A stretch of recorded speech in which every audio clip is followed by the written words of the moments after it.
आइए प्रेम से भगवान का नाम लें।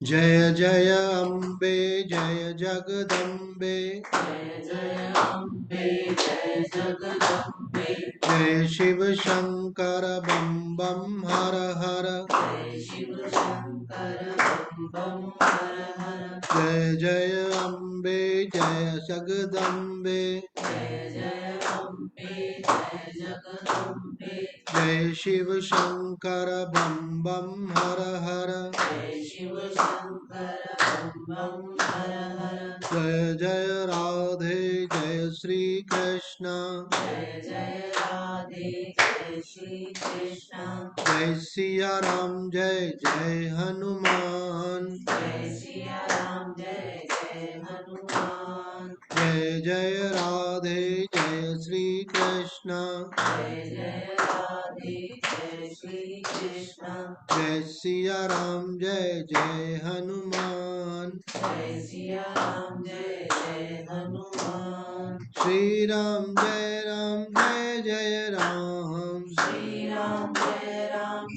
जय राम, श्री राम जय जय राम, श्री राम जय जय राम। सच्चिदानंद भगवान की जय। धर्म की जय हो, अधर्म का नाश हो, प्राणियों में सद्भावना हो, विश्व का कल्याण हो, गौ माता की रक्षा हो। सनातन धर्म की जय हो। हर हर महादेव। श्रीमद् भगवत गीता के 6वें अध्याय का हम लोग मनन कर रहे हैं, जिसमें भगवान ने ध्यान योग के बारे में विस्तार से बतलाया है। आदि शंकराचार्य जी महाराज कहते हैं ध्यान जो है ज्ञान का अंतरंग साधन है। दो प्रकार के साधन होते हैं, अंतरंग और बहिरंग। बहिरंग साधन क्या है? बहिरंग साधन है साधन चतुष्ट। ज्ञान का बहिरंग साधन है साधन चतुष्ट।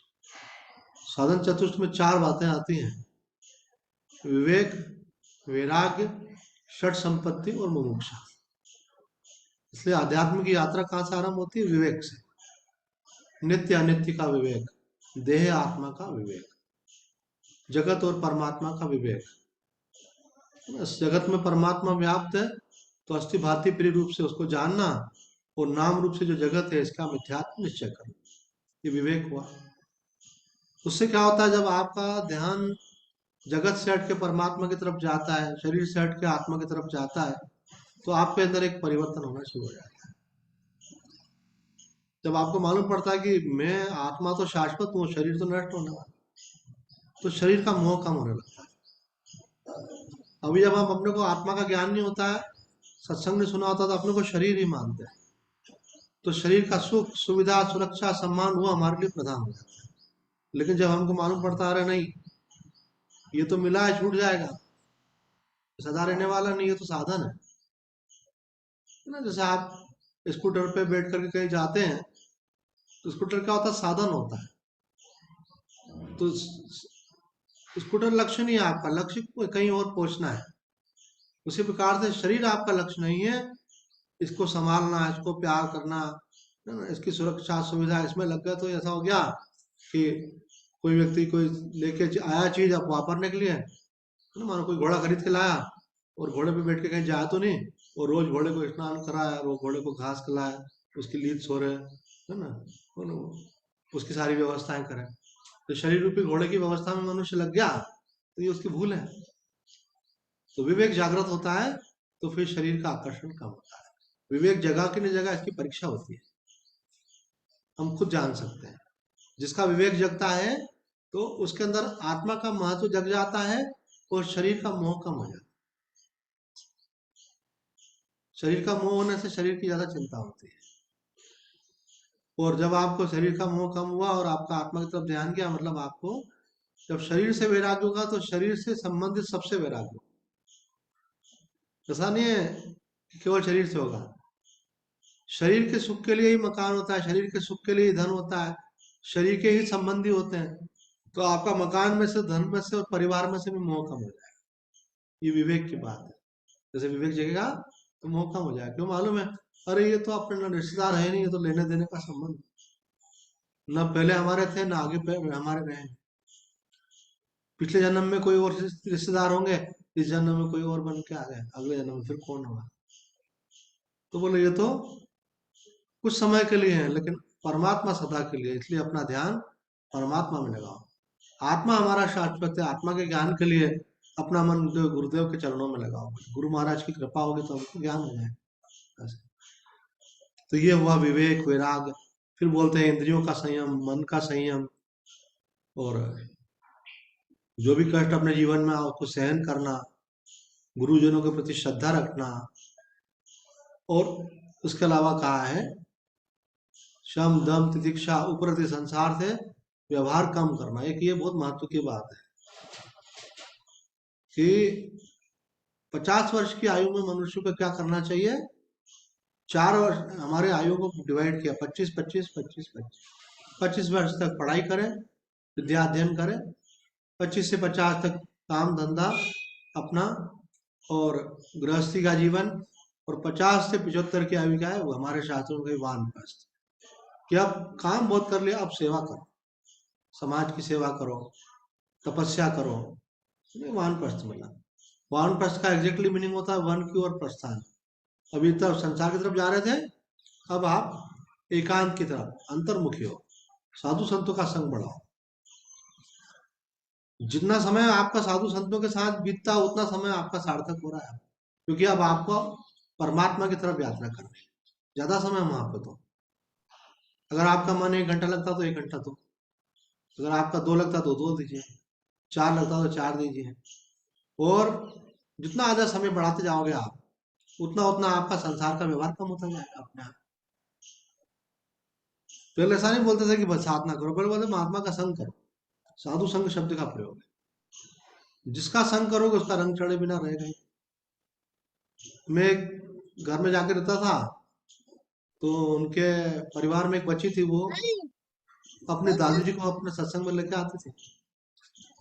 तो वो मुझसे प्रश्न पूछते थे, बच्चे प्रश्न पूछते हैं, उनको मैंने जिज्ञासा ज्यादा होती है। तो बोलते थे कि आप सुबह उठ करके करते क्या हो, जल्दी इतने बजे आप उठ के 4 बजे नहा लेते हो। तो हमने कहा ध्यान करते हैं। बोले फिर क्या करते हो? फिर हमने कहा उसके बाद,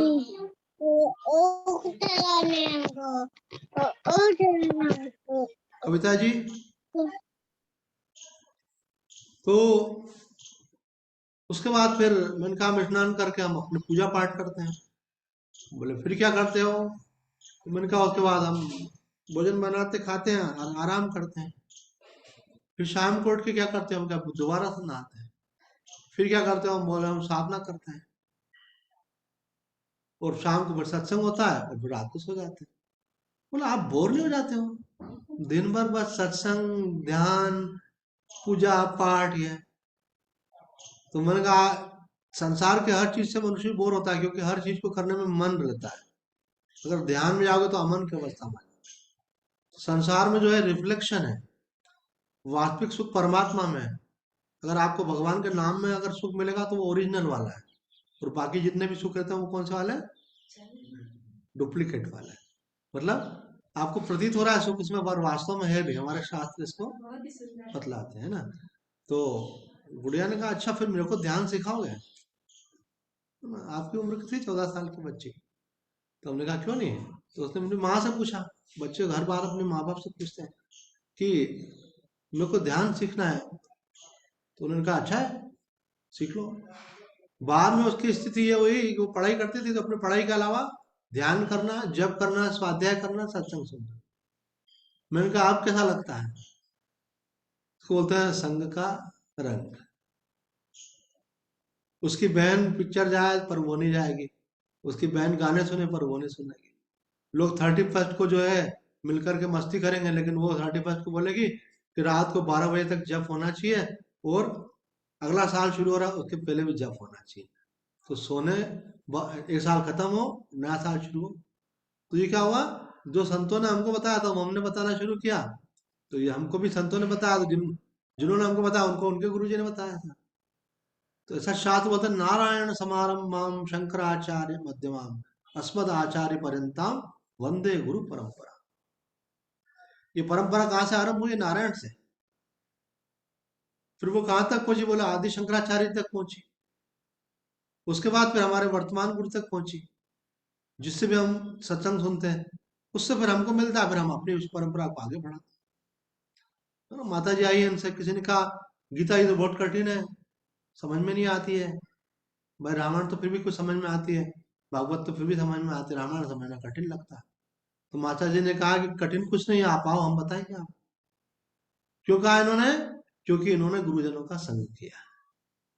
जिन गुरु चरणों में बैठकर हमने ज्ञान प्राप्त किया, उन्हीं गुरु चरणों में बैठकर माता जी ने भी प्राप्त किया। तो जो उन्होंने हमको प्रसाद दिया हम बांट रहे हैं, तो माता जी के पास भी आएगा तो माता जी क्या करेंगे, जो गुरु जी से मिला वो प्रसाद आगे बढ़ाएंगे। तो जिसको जो चीज मिल जाती फिर वो अगले वाले को दे सकता है।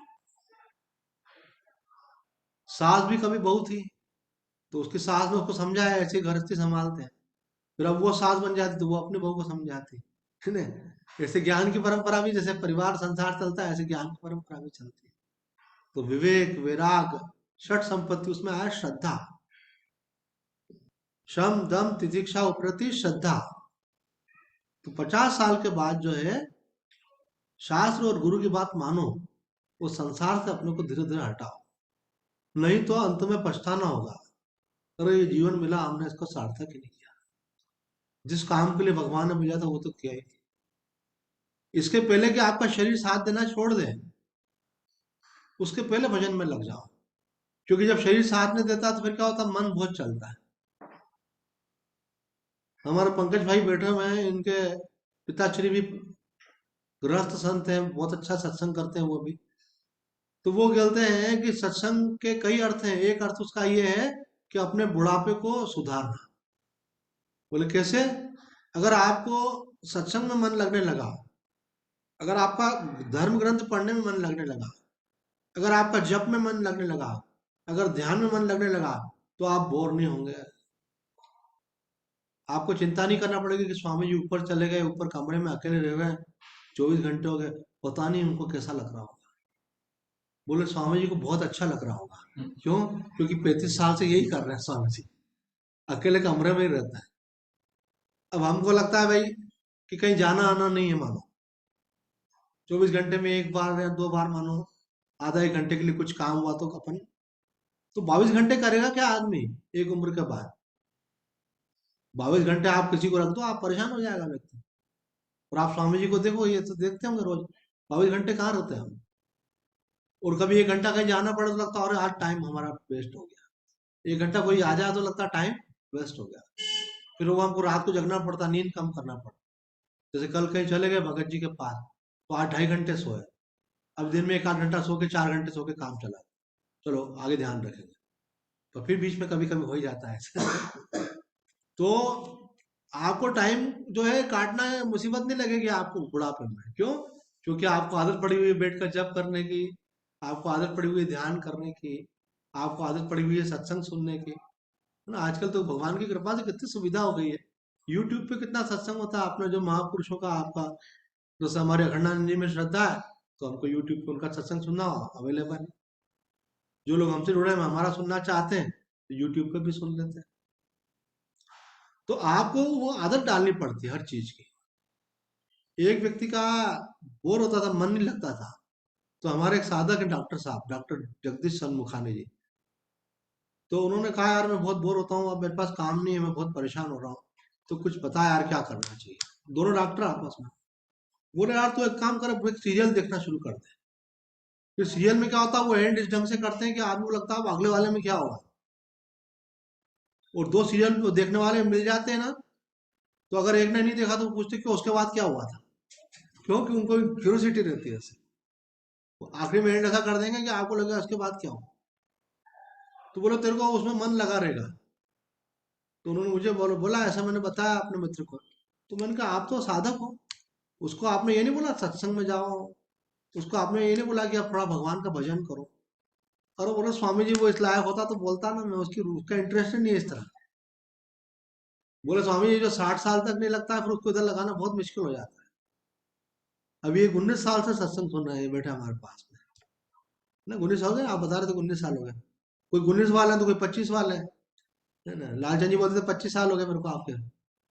आप उज्जैन में आते तो मुझे लगता है आपको 30 साल से ज्यादा हो गए। पंकज भाई बैठे 30 साल पहले से सुन रहे हैं।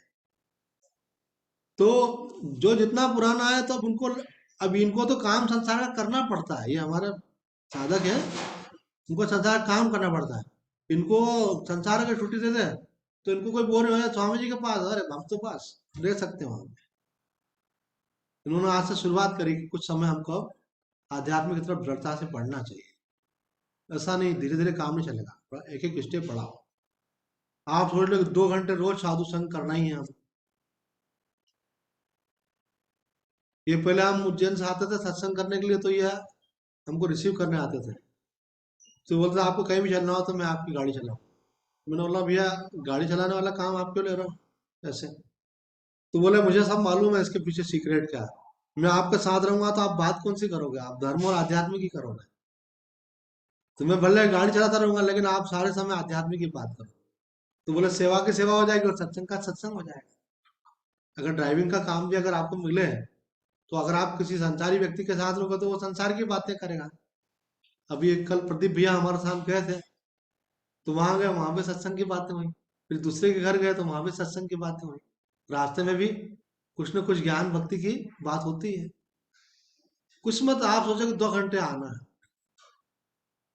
फिर चाहे ध्यान करेंगे, चाहे सत्संग करेंगे, चाहे स्वाध्याय करेंगे, चाहे बैठ के जप करेंगे, चाहे कोई गुरु जी ने सेवा बता दी तो वो कर लेंगे। उन्होंने कहा भाई मैसेज फॉरवर्ड करो सब तक सत्संग पहुंचना चाहिए, वो कर दिया। ये यूट्यूब पे अपलोड करो, वो कर दिया। तो धीरे धीरे साधु संघ को बढ़ाओ। ये जो बुढ़ापा जो है आदमी के लिए क्लेश बन जाता है, क्यों बन जाता है? कि शरीर हो जाता है अस्वस्थ और मन लगता नहीं है, तो आदमी को कष्ट होता है।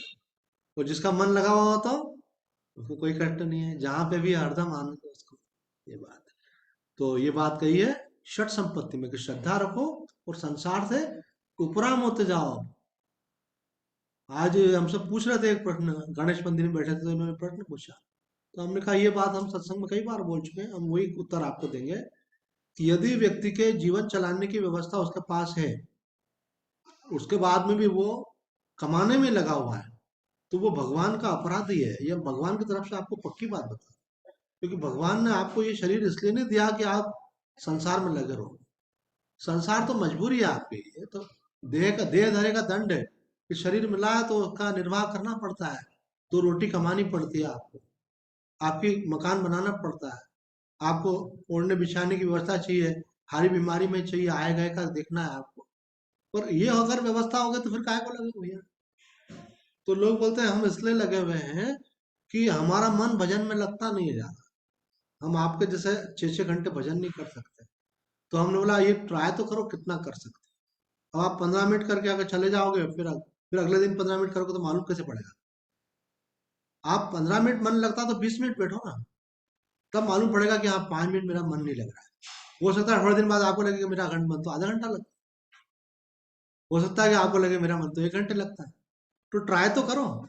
जैसे विमला जी का बता दो ना, उन्होंने आसन की ट्राई की थी कितने घंटे बैठ सकते हैं, तो 72 घंटे बैठ गई। वो छोटी सी गुड़िया ने बोला कि मेरे को एक बैठक में रामायण पढ़ना है, उसने ट्राई किया तो 26 घंटे बैठ गई। हमको ही कल्पना नहीं थी 14 साल की गुड़िया जो है ये 24 घंटे 26 घंटे एक आसन पे बैठ के पूरी रामायण पढ़ लेगी।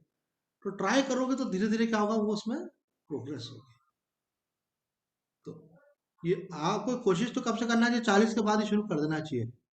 ये हमारे बेटे में है, इनके गुरुजी ने इनको बोला था कि जिस दिन 50 साल होंगे ना, मैं चाबी अपने लड़के को दे दूंगा, उसके बाद में फैक्ट्री पे पैर रखने वाला नहीं हूँ। बच्चे को पहले समझाना शुरू कर दिया, बेटा ये फैक्ट्री है, ये काम है, तो आता जा समझता जा, 50 साल के बाद मेरा वानप्रस्थ हो जाएगा। तू कर तो और नहीं कर तो, मेरे 2 रोटी की व्यवस्था मैंने कर ली है। आपने बताया हमको, आपके पिताजी ने बताया है। तो बोले 50 साल की उम्र हुई, ठीक चाबी बेटे को दे दी, ये फैक्ट्री तू संभाल और नहीं संभाल तो मत संभाल। पहले से ट्रेंड था, बोले ठीक है पापा मैं संभाल। ये आध्यात्मिक। हमारा एक साधक थे, अभी शरीर छूट गया उनका, जयपाल जी। बोले स्वामी जी इतनी मेहनत से दुकान जमाई थी, नहीं थी, धीरे धीरे बिजनेस बढ़ाया था, इंदौर में नामी ग्रामी दुकान हो गई थी। आज भी पूरे इंदौर में एक नाम से जानते हैं, जयपाल जी की दुकान को हर व्यक्ति जानता है। बोले एक दिन बच्चे ने बोला ऐसा है वैसा है, मैंने बोला अरे भैया वैसे हमारी उम्र हो गई, शास्त्र आज्ञा देता, संत आज्ञा देता, आज तो दुकान तेरी अब हम दुकान पे काम करने के लिए नहीं आएंगे, कभी घूमना आए तो आए। कई बार मुझे ले गए दुकान पे, कुछ खिलाने पिलाने का था, उनका हिसाब तो उधर ले आता था, पर कभी उसके बाद नहीं गए। बोले स्वामी जी एक बार छोड़ा तो छोड़ा, फिर फ्लर्ट करके नहीं देगा। मैंने बोला इतना सरल नहीं होता है, छोड़ा तो छोड़ा का मतलब है तैयारी पहले से थी। तो 40 50 के पहले तैयारी हो, 50 के बाद छोड़ा, पर किसी का लेट हो गया हो तो बोले कोई बात नहीं, जब जागो तभी सवेरा।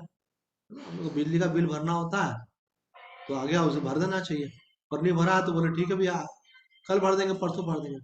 और नहीं तो फिर अब लास्ट डेट आ गई तो अब तो भर ही दो, और लास्ट डेट आ गई फिर भी नहीं भरा तो पेनल्टी के साथ भर दो, नहीं तो ऐसा नहीं हो कि बिजली काटने वाले।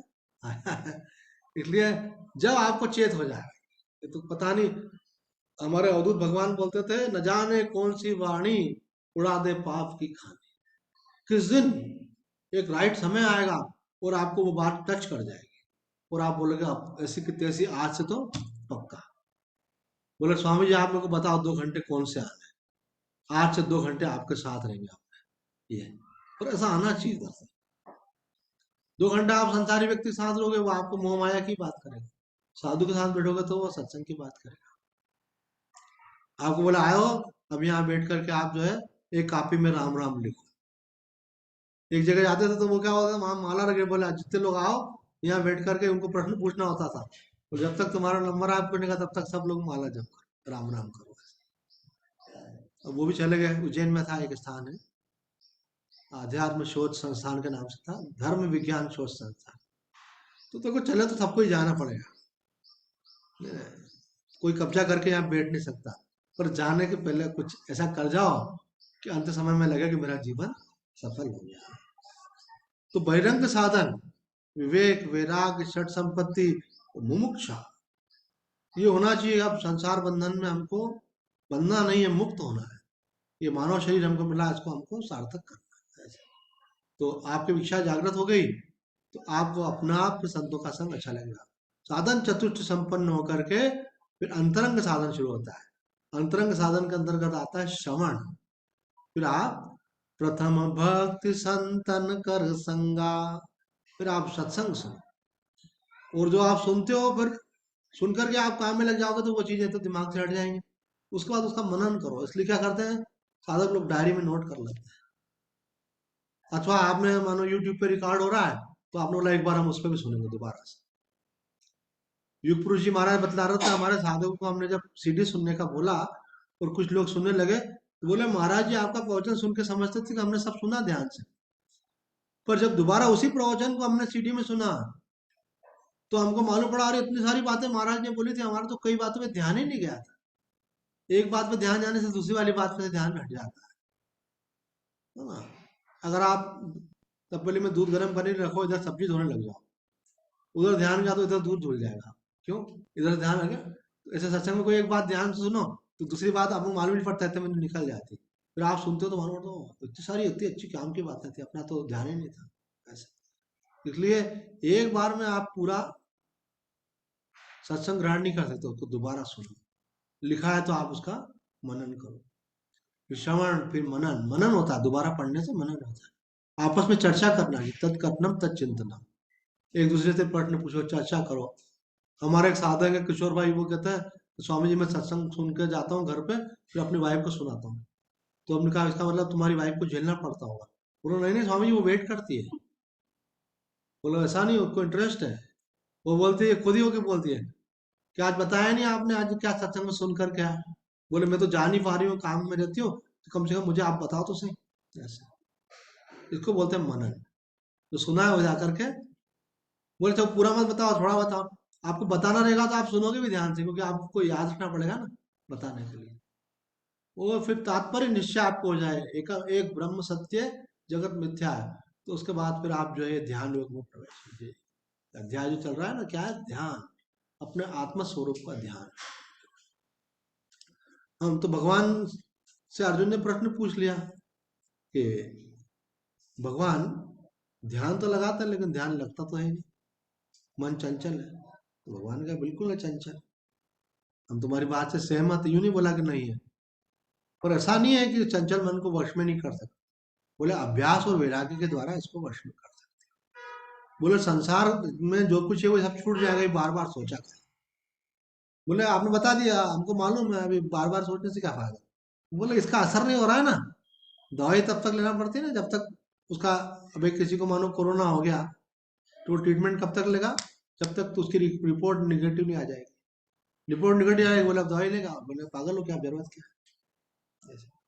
तो इसी प्रकार से आप जो चीज कर रहे हो उसका फल आना चाहिए। तो आप जो है ध्यान लगाना शुरू करो। आप ध्यान में मन नहीं लगता, तो उन्होंने बताया कारण क्या है, कि आपको वैराग्य नहीं हो रहा है संसार से। बोले वैराग्य कैसे होगा, बोले दोषानुदर्शनम अनुदर्शनम। गीता में भगवान ने कहा, ये तो उपनिषद का मंत्र है, गीता में भगवान ने कहा जन्म मृत्यु जरा व्याधि दुख दोषानुदर्शनम।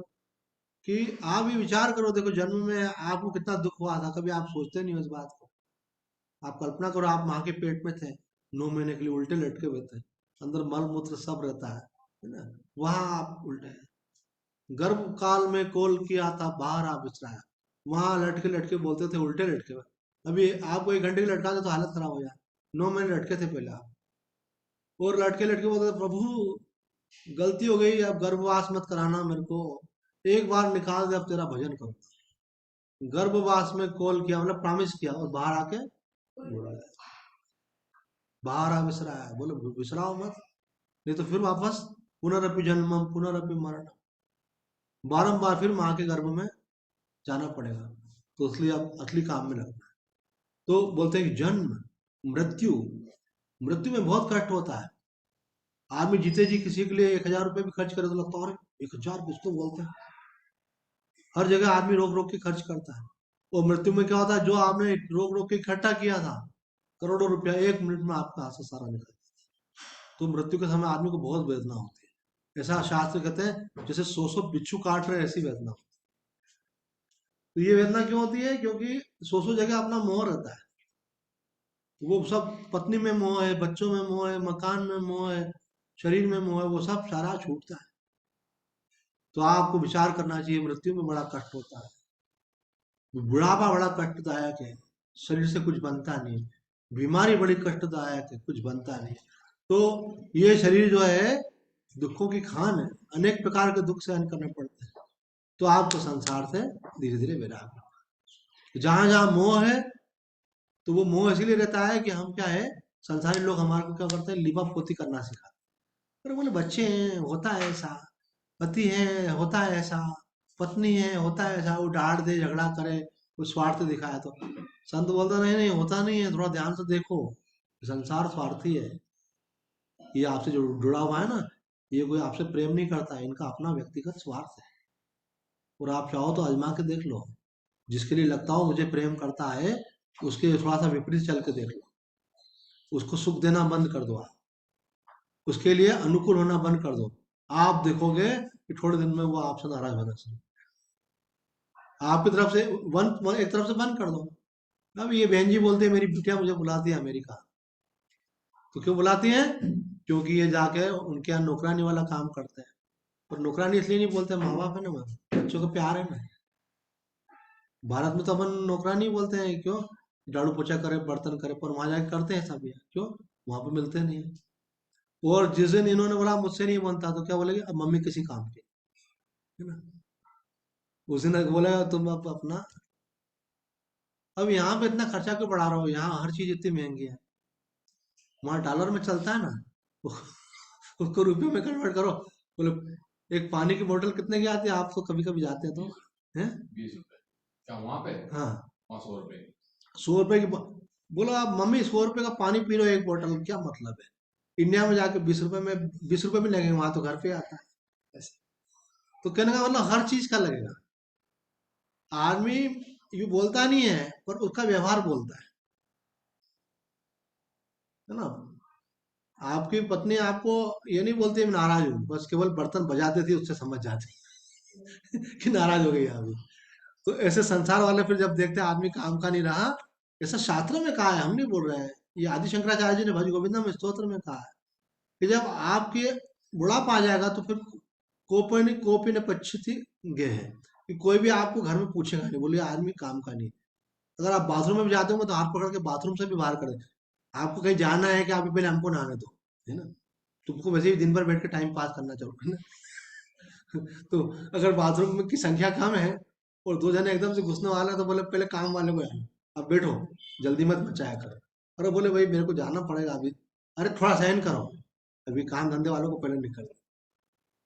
तो इसके पहले कि संसार आपको छोड़े, आप उनको मन से छोड़ दो। अगर नहीं छोड़ोगे तो फिर पछताना पड़ेगा, और फिर पछताए क्या हो, तो जब छुट्टियां चुक गई खेल। एक उम्र के बाद आप में ऐसा डिसीजन आना चाहिए कि अब मेरा मन पूरा परमात्मा के लिए, अब मुझे संसार की माया में नहीं पड़ना। तो ये बात हमारे गुरु जी समझाते थे हमको कि परिवार के चक्कर में मत पड़ो, ये मोह माया है। तो मैंने कहा गुरु जी आप बोलते हो कि सेवा करना चाहिए, जब अपन सब संसार की सेवा करते हैं, भगवान का ही स्वरूप है, तो फिर परिवार की सेवा भी तो भगवान का ही स्वरूप है, उनकी भी सेवा कर सकते हैं।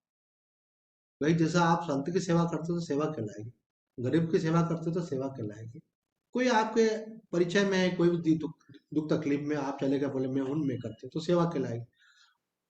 तो जब उनकी सेवा सेवा करा रही है, तो घर वालों की सेवा सेवा नहीं कहलाएगी क्या? तो गुरुजी ने कहा बेटा सेवा तो वो भी है, लेकिन वो सेवा फिर भी नहीं है। उनका फिर भी क्यों नहीं है? बोले क्योंकि वहां मोह है। मोह जहाँ होता है और जहाँ किसी फल की आकांक्षा होती है, दो चीजें ही रहती हैं। सेवा में ये दो चीजों को माइनस करना पड़ता है। एक तो वहाँ मोह नहीं होना चाहिए, और दूसरी फलाकांक्षा नहीं होना चाहिए। तो संतान के अंदर क्या होता है? मोह होता है। 4 दिन किसी के बच्चे को आप पाल के दिखा दो 60 साल की उम्र में, आपको मालूम पड़ जाएगा। आप 4 दिन बाद बोलोगे मैं बेवकूफ हूँ क्या, मेरे कपड़ों पे पेशाब कर रहा है ये, और ये रो रहा है, और ये कर रहा है, हटाओ। और अपने पोते पोती को नाती को पालो तो बार बार गले लगाओ, उसका सही गाला है कि नहीं? तो क्यों? क्योंकि उसमें मोह है। कितना ही करेगा आपका मन थकेगा ही नहीं। अगर थक जाए तो फिर मोह क्या, बेकार है मोह। फिर मोह की महिमा ही नहीं रह गई फिर तो। अगर आप मोह है तो आप थकोगे नहीं, फिर आप कितना ही करोगे आपका मन लगा कि नहीं कोई बात नहीं, कोई बात नहीं, बच्चे हैं। फिर आप उसको थोड़ा अगर आध्यात्मिक हो तो थोड़ा पॉलिश भी कर दो, कौन सा कोई बात नहीं, अरे ये तो दुर्गा है, अरे ये तो कान्हा है, ऐसे। अरे तो दूसरे संसार की कन्या दुर्गा नहीं है क्या? और संसार के बाल गोपाल कन्हैया नहीं है क्या? उनकी भी तो करके दिखाओ। वानप्रस्थ का मतलब ये होता है, अगर भजन में मन नहीं लगे तो निष्काम सेवा करो, अंतःकरण की शुद्धि का साधन करना है। तो गुरुजी ने कहा बेटा तुम लोगों की बातों में मत आना। लोग बोलेंगे घर का काम और बाहर का काम दोनों को अगर अपन निष्काम भाव से करो तो वो सेवा है, उससे कल्याण होगा, पर तुम चक्कर में मत पड़ो। नहीं, गुरुजी ने हमको बोला जब साधु बने उसके पहले। बोले घर का काम काम है, और दूसरे का काम काम नहीं है, वो सेवा है। अगर उसके बदले में आप कुछ भी नहीं चाहते हो और आपके वहां पे आसक्ति नहीं। तो मैंने कहा घर का काम सेवा कब बनेगा? बोले जब तुम्हारी आसक्ति खत्म हो जाए, जब आपको उनका सुख दुख व्यापे नहीं, वो बीमार हो जाए, उनको कुछ हो जाए, कोई तकलीफ हो जाए, एक्सीडेंट हो जाए, मर जाए, और आपको कोई फर्क नहीं पड़े। तो दुनिया में कितने लोग मरते हैं, फर्क पड़ता है? तो समझना कि अब आपका मोह खत्म हो गया। और मोह खत्म होने का मतलब होता है ब्रह्म ज्ञान। अर्जुन से भगवान ने पूछा तुमको ब्रह्म ज्ञान हुआ क्या? तो अर्जुन ने क्या बोला? नष्टो मोह। भगवान ने बोला मैं तो ज्ञान पूछा था, तो ये क्यों बोला? बोले ये तो लक्षण है उसका, इसलिए मजाक मत समझना मोह छोड़ना। मोह सकल व्याधिन कर मूला, संसार की जितनी भी समस्या है उन सब के बीच में मोह है। अभी एक कोई साधक बता रहे थे कि हमारे पिताजी ने निर्णय लिया है कि हम बच्चों के साथ नहीं रहेंगे। मैंने कहा उम्र उम्र 70 साल के आसपास। तो मैंने कहा अलग नहीं अलग रहेंगे? बोले हाँ। क्यों? क्योंकि वो सत्संगी है, उनको समझ में आता है ये मोह माया में नहीं रहना है। आखिरी बुढ़ापा हमको भगवान का भजन काटते हुए काट। भाई साथ रहेंगे तो थोड़ी सेवा मिलती है बच्चों की, सुख मिलता है, थोड़ा सुरक्षा लगती है, टाइम पे टाइम बीमार होगा तो साथ मिलेगा। लेकिन क्यों अलग रह रहे हैं? क्यों सोच रहे हैं अलग रहने का? क्योंकि वो सोचते हैं कि अंत समय में हमारा मन बच्चों में नहीं जा, भगवान में। साथ रहेंगे तो कुछ न कुछ तो दिखेगा ना। भाई पोते ने ये गेन किया, बधाई हो। अरे पोते को ये तकलीफ हो गई, अरे ये चिंता वाली बात है। तो मन तो जाएगा ही इसके अंदर से, स्वाभाविक है। आंख देखे तो चीजें, है ना, सामने देखे तो आदमी दूध, आंख देखे तो मक्खी नहीं खाता है, दूध में गिरी हो फेंक दी दुकानदार ने तो आप लाते हो पी लेते हो। और आंख अपने आंख के सामने गिर जाए तो बोला ये दूध खराब हो गया। तो आपके सामने आप इग्नोर नहीं कर सकते हैं, लेकिन अगर आप वानप्रस्थी जीवन जी रहे हैं तो, अलग जी रहे हैं तो ये साथ जो है ये मोह का साथ है। इसके लिए आप ये क्या होता है सत्संग भी क्या होता है, अपन कभी कभी किसी संत को प्रामाणिक नहीं मानते सुनते हैं, तो उसकी बात का फिर असर कम होता है। और आप जैसे हम जैसे शंकराचार्य जी को प्रमाण मानते हैं, उनका सत्संग, अखंडानंद जी को प्रमाण मानते, भगवान श्री कृष्ण को प्रमाण मानते, अवधूत भगवान हमारे लिए प्रमाण थे। तो हमने जिनको सुना हमको लगा कि हम कर पा रहे कि नहीं कर पा रहे, हमारा मैटर है, ये हमारी कमजोरी है, ये हमारे दारिद्र है। लेकिन ये जो बोल रहे हैं उसमें कमी नहीं है, ये जो बोल रहे हैं वो 100% सत्य है। तो अगर 100% सत्य मानोगे तो आज नहीं कल बदल जाओ। और अगर आपने उनको ही गलत ठहरा दिया और बोले ऐसा कुछ नहीं है, आप समझते नहीं, हम कुछ नहीं, फिर तो आप जहाँ खड़े हो वहीं खड़े रह जाओगे, फिर सत्संग सुनने का फायदा कहाँ मिलेगा। तो अगर आप मुझे खाना बनाना सिखाओ, और मैं खाना जो पहले अलग स्टाइल से बनाता था, तो मैं बोला अरे ठीक है, पर वो मैं तो बनाता हूँ वैसे ही बनाऊंगा, फिर आपके सिखाने से फायदा क्या मिला हमें? फिर आप कोई नई टेक्निक सिखाओ और उसको हम फॉलो करें, उससे बढ़िया हो जाए। कल हमने कटहल की सब्जी बनाई, बोले कटहल की सब्जी में इतना तेल गिर लगता है, 0 ऑयल में, और इतनी बढ़िया बनी कि हमारे 2 भक्त आए तो उनको भी दिया, हमने कहा आप भी लेके जाओ, देखो कैसी लगती है। आप बोले वाह, कटहल की सब्जी 0 ऑयल में बन सकती है, कल्पना नहीं कर सकते।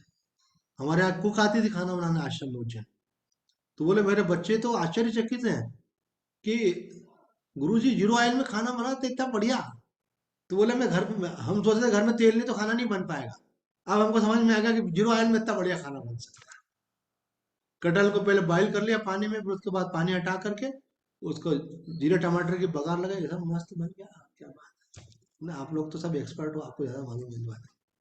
तो कहने का मतलब है कि भगवान यहाँ पे बता रहे हैं अंतरंग साधन में कि ध्यान आपको करना है, तो मनन करते हुए ध्यान में प्रवेश करो। और यहाँ पे अर्जुन को भगवान आगे बोलते हैं कि ये जो जो असंयमी लोग हैं, जिन्होंने इंद्रियों को वश में नहीं किया है, अभ्यास और वैराग्य करके, अभ्यास और वैराग्य के द्वारा क्या होता है, इंद्रिय का संयम हो जाता है, मन का संयम हो जाता है। वैराग्य से मन हट गया, अभ्यास से धीरे धीरे लगने लगा। तो भगवान बोलते हैं असंयतात्मना योगो दुष्प्राप्यति में मति, वश्यात्मना तो यतता शक्तो माप्तुमुपायता। जो असंयत चित्त है उसे योग प्राप्त होना अत्यंत कठिन है, ऐसा मेरा मत है, किंतु जिसका चित्त अपने अधीन है वह उपाय पूर्वक यत्न करने पर उसे प्राप्त कर सकता है। अगर आप यत्न करोगे तो मिलेगा, क्योंकि आप उपाय कर रहे हैं। और जिसका चित्त संयम में नहीं है, मतलब क्या, कि आपका मन जो है संसार के अपने संबंधों में, पैसे में, सुख सुविधाओं में, उसमें लगा हुआ है, आराम में। करोड़ों की संपत्ति है, लेकिन भागम भाग में लगे और फिर सोए हुए 9 बजे तक। सत्संग में कहाँ जा, स्वामी जी 9 बजे सत्संग बहुत जल्दी कर रहा हूँ। मैंने कहा मालूम है शास्त्र की आज्ञा क्या है, कितने बजे उठना चाहिए? एक बार भी कॉम्प्रोमाइज नहीं करते संत। जितनी बार पूछो, जिस संत से पूछो, बोलते 3 बजे उठने का टाइम, ब्रह्म मुहूर्त। 9 बजे का मतलब कितना होता है, 6 घंटे बाद। मैंने कहा 6 घंटे निकल जाते हैं, और आप तो वो उठ ही 9 बजे रहे हो, तो आपको तो 9 बजे लेट लगेगा, ऐसे लगे मारा मारी में। अब ऐसा संग, ऐसे लोगों का संग करके आप कहाँ पहुंचोगे बताओ, आप भी उसमें फंस जाओगे। संग करो विवेकियों का, ज्ञानियों का, साधकों का। आदमी कहाँ जाएगा उसकी गति का निर्धारण हमारा शास्त्र बोलता है, इससे हो जाता है कि उसका संग किसका है। ये बात अखंडानंद जी महाराज ने कही है कि व्यक्ति को संग पे बहुत ध्यान देना चाहिए। सत्य महापुरुषों का संग करो, साधुओं का करो, सदगृहस्थों का। हम इनको सबको बोलते थे, खुशी राम जी को बोलते थे, मैंने कहा आप फ्री रहते हो दादा लालचंद जी के पास चले जाया करो, संडे का दिन मिले और कहीं मत जाओ, उनके पास जाकर के बैठो, उनसे बात करोगे, सत्संग की बात करें। मैंने कहा जयपाल दादा के पास चले जाया करो, बहुत सत्संग है, बैठोगे अच्छी ज्ञान की बातें करें। पर कोई रहा है क्या, वो जयपाल जी भी चले गए, लालचंद जी भी चले गए, और हम तो बने रहेंगे, क्योंकि हम तो ऊपर से पट्टा लिखवा के आए।